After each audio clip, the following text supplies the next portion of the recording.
guys, thanks for joining me.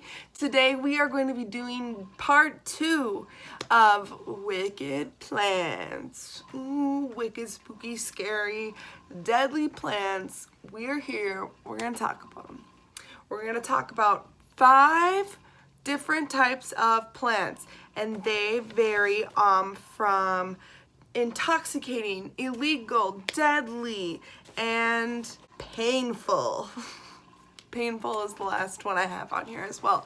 So let's get into it. I've got my handy dandy Wicked Plants book.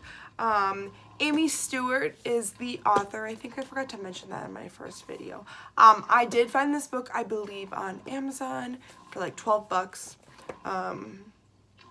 Something like that. And it is just like one of my favorite books. One of my favorite books right now. So yeah, let's get into Wicked Plants Part 2.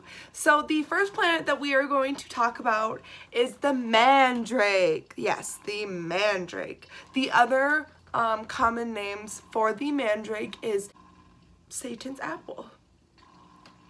Mandrake may not be the worst thug in the nightshade family, but it certainly has the most fearsome reputation. Mandrake is intoxicating, and so that will be the first level of our scale. Above ground, it is an unposing little plant that grows about to be a foot tall, of rosette leaves that have pale green flowers and a mildly poisonous fruit that resembles an unripe tomato. But the source of the mandrake's power lies underground. Its long pointed roots can grow 3 or 4 feet long and is forked like a carrot and grown in rocky soil. Fascinating. Members of ancient civilization thought that the hairy little root looked like a devilish little person. Sometimes male, sometimes female. So it could look, you know, like here's the picture in the book. Like that's pretty... That looks, I mean, like human legs, so it just is kind of spooky, kind of creepy. The Romans believed that the mandrake could cure demonic possession, and the Greeks thinking it resembled a male sex organ. They used it in love potions. It was also widely believed that the mandrake shrieked when it was pulled out of the ground so loudly that it would kill anyone that heard it. So, like, don't they have Mandrake in Harry Potter? I believe so. Calling myself out here for never finishing the Harry Potter series. Flavius Josephson, a 1st century AD Jew historian, described one method of surviving the mandrake's horrible screams. A dog would be tied to the base of the plant with a rope, and the owner would retreat to a safe distance. Poor dog. When the dog ran away, it would pull up the root, and even if the screams killed the dog, the person could still pick up the root and use it.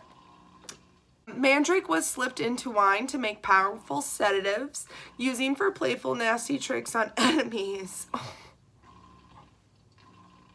Recently, an elderly Italian couple arrived at an emergency room, babbling incoherently and hallucinating for a few hours after eating the fruit. It took a powerful antidote to restore a regular heartbeat and return them to consciousness. Interesting. So the second plant that we are going over in part 2 is the peyote cactus, otherwise known as peyote buttons, the devil's root, and white mule. It is illegal.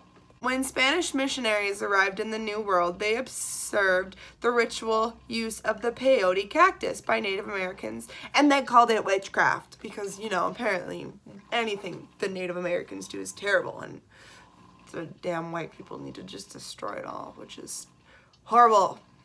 We're horrible. Conquistadors and colonists banned it and drove its use underground. Ironically, when white settlers objected to peyote use, it was usually expressed in terms of the harm that it might inflict on the Native Americans. This belief continued into the 20th century. In 1923, the New York Times quoted one anti-peyote crusader saying that those who use peyote may be beyond help.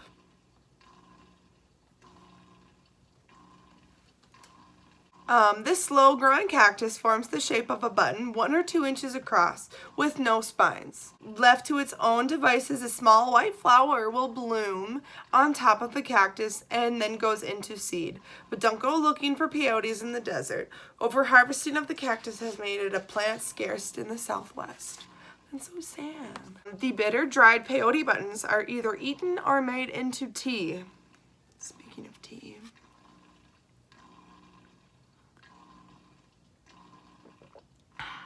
The initial effects can be quite terrifying and include anxiety, dizziness, headaches, chills, extreme nausea, and vomiting.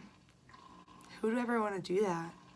Hallucinations that follow have been described as an intense experience. The hallucinations that follow have been described as an intense experience of bright colors, increased awareness of sound, and clarity of thought.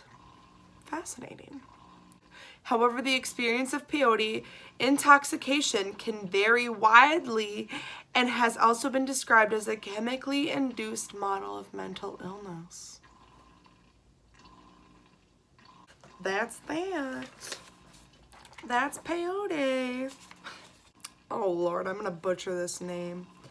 The strychnine tree. Strychnine tree. The strychnine tree, if that's even how you pronounce it. I'm terrible with name. This is a deadly plant. It is otherwise known as a Quaker button and a vomit nut. So, there's that. Dr. Thomas Neal Cream was a 19th century serial killer who favored strychnine? Strychnine, is that how this is pronounced? Which comes from a seed of a 50-foot tall tree. The seeds work well on killing rodents and other household pests, and the cream was discovered that it's also effective on tiresome spouses and lovers too. He got his start in Canada, where he was forced to marry women at gunpoint after she became pregnant. He ran off just after the wedding, but later returned to Canada. Shortly after he returned, she died mysteriously. He had an affair in medical school that also ended in the death of another young woman. Later, he set up his practice in Chicago. While he was there, a man died of strychnine poisoning. The man's wife ratted out Dr. Cream for providing the rat poison to him rather than serve time herself. That didn't stop him, though, because 10 years later, Cream was out of jail and was offering medical services to other unfortunate young women in London whose deaths were also blamed on alcoholism. But the true cause of their death was powdered strychnine seeds that he had slipped into a drink. Dr. Cream prided his work and led him to brag about his accomplishments. That led him to be arrested. And by the age of 42, he was tried, convicted, and hanged. Strychnine takes control of the nervous system, flickering on a switch that leads to a flood of pain and unstoppable signals. With nothing to stop the nervous system from firing, every muscle in the body goes into a violent spasm. The back arches, breathing becomes impossible, and the victim dies of respiratory failure or sheer exhaustion. Symptoms start within a half an hour, and death comes a few agonizing hours later. By the end of the face of deceased is fixed in a rigid, terror-stricken grin. So the next plant on our list is water hemlock. This is a deadly plant as well. Woo. Widely regarded as one of the most dangerous plants in the United States, water hemlock flourishes in ditches, swamps, and meadows across the country, and its flat umbrella-shaped clusters or white flowers in a lacy foliage resembles that of most edible relatives like the parsnip and carrot. In fact, most accidental poisonings from water hemlock come about because people mistake that their roots are edible. Unfortunately, the roots have a slight sweet taste that might encourage someone to take a second bite. It only takes a nibble or two to get a lethal dose of the plant's toxin. It disrupts the central nervous system and quickly brings on nausea, vomiting, and seizures. One small bite of the plant's root, which is the most toxic part, could kill a child. Some crazy carrot. That's a crazy carrot. In the early 1990s, two brothers were on a hike and they mistook the plant for wild ginger. One man took 3 bites and was dead within a few hours. The other took only 1 bite and suffered seizures and delirium, but recovered after a trip to the emergency room. In the 1930s, a number of children were killed after making whistles and blow darts out of the plant's hollow stems. Children have also mistaken the roots for carrots and have gone into convulsions after taking a few bites. There were about 100 cases of water hemlock fatalities in the United States during the 20th century, although experts believe that the actual number is probably much higher. The weed grows into 7 feet tall plants and sports purple splotches on the stem.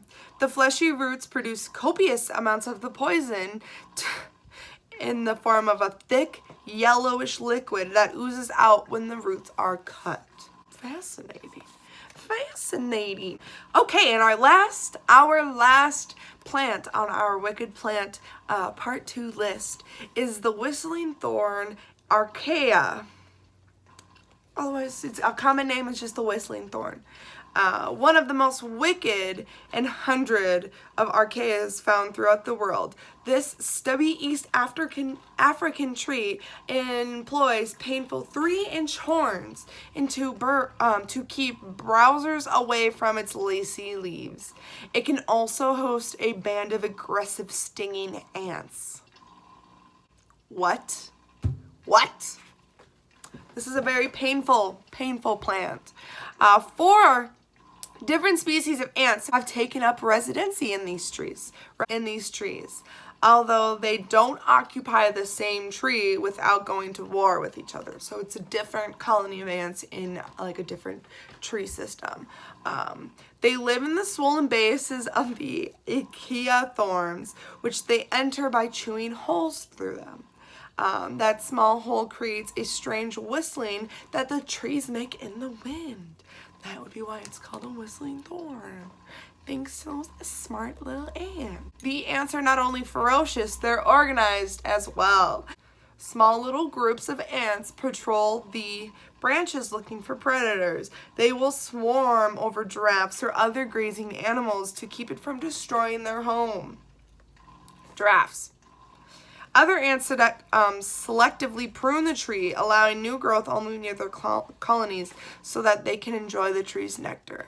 The ants will also chew the climbing vines and other invasive plants down to stumps. These are ferocious ants. If a tree occupied by a rival colony, their branches reach too close, the ants will decimate half of their tree in order to keep the canopies from touching and creating a bridge, into enemy territory. And when the tribes do fight, they fight to the death. Researchers once tied the branches of neighboring trees together to provoke conflict, and the ant corpses were piled 1.5 inches deep on the ground the next morning. That's hardcore. Thank you guys so much for watching. I hope you enjoyed this little series. There are so many more plants in this book. I do have another little series that I'm going to be doing based off of this book as well. I'm going to be calling it Fatal Fungus. Fatal Fungus. That'll be a really fun one because I love mushrooms and I'm excited to talk about mushrooms. So look for that coming up soon. I hope you enjoyed these plants. Leave a comment down below if you've ever run into any of these plants. Have you seen the whistling thorn plant? Have you ever seen one up close? I'm just curious to that sounds like a wild time, and I don't know if I would want to be near killer ants like that. Like that just does not sound fun. So thank you guys so much for watching. I hope you liked this video. Give it a thumbs up if you liked it. Subscribe, join the plant family. We do lots of fun planty things. I have lots of ideas for October planned. I have some, like I said, I have the Fatal Fungus series coming up next. I have a lot of other fun, exciting, spooky ideas because this is my favorite time of the year, if you can't tell. And I'm thriving in this spooky weather. Thanks so much for watching. Feel free to follow my Instagram. My handle is plant_Jean. I'll put that right there for you. And I will see you guys next time.